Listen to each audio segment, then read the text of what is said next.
Typhoon Lingling is intensifying today, now a Category 3 on our estimates, with winds of 120 miles per hour and a pressure of 945 millibars. It's at 23.7 north, 125.3 east at 5 a.m. Japan Standard Time. Miyakojima is in the crosshairs for potential landfall later today, with the storm reaching Category 3 status. Stage 5 is likely on the CDPS, devastating. Rainfall estimates on the island could reach 6 inches. Here's the storm and its wind field. Tropical storm conditions probably already occurring on some of those islands at the moment. You can see it there in relation to those islands just south, not by very much distance at all.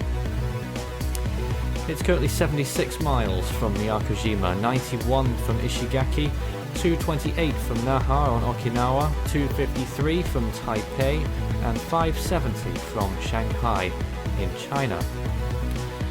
Currently, in terms of the warnings, there is a typhoon warning for Miyakojima and Yayama in the southernmost Ryukyu Islands, and there is a gale advisory for Okinawa. Heavy rain advisory for New Taipei City, Keelung City, and Yilan County in Taiwan. Over the next few days, we expect the rainfall totals to look like this. If it doesn't completely glitch out on us, the pink areas there denoting anywhere that gets more than 3 inches. So you can see the trail heading up towards the north as the storm progresses through the East China Sea by the looks of things, and then potentially for a typhoon landfall over there on the Korean Peninsula in a few days' time. What you'll also notice on the right-hand side of the screen is another rain trail which stems from Tropical Storm 14W out at sea. That could strike Japan as a typhoon as well. Current sea surface temperatures are around 29 degrees Celsius all around the storm and extending quite far north as well. So it will have plenty of fuel for a good 2 days or so. And this is what we're looking at in terms of the wind field forecast. So there's the storm progressing towards the north initially. As we enter the end of the week, it's continuing to pass China to the east, could see tropical storm force winds along the coast there, and then striking Korea with a very large wind field by the weekend. You can see that other typhoon there, much smaller, striking Japan very promptly by the end of the weekend. That's something else to watch out for. And the GFS model also has another small system there along the western tip of Japan into the early part of next week. Very busy times. Chances of tropical storm force winds look like this: 96% on Miyakojima, 92 at Kumijima, 83 at Ishigaki, 82 on Jeju in South Korea, and 69% up there as well in Gwangju.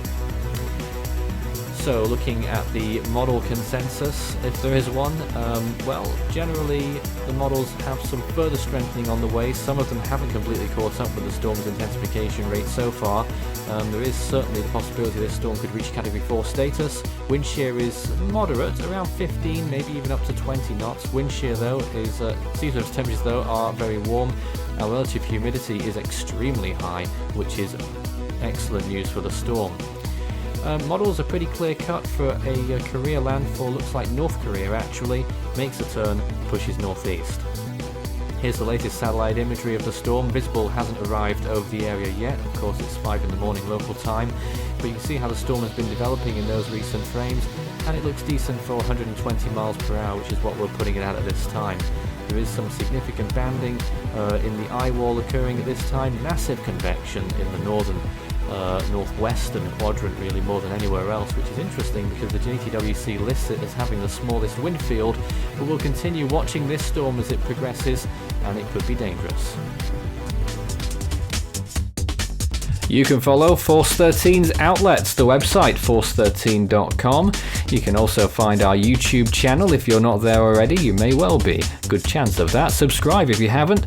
You can also find our Facebook page, search Force 13 all in text, and our Twitter handle, it's at Force 13 on there. You can also help the project become even better by becoming a patron. You can see more information about all the benefits involved by visiting patreon.com/Force13. With a special thanks to these people for being our most valued patrons this month. You can also check out our growing merch store so you can show Force 13's colours wherever you go. You can also find a link to our Discord server underneath this video in the description.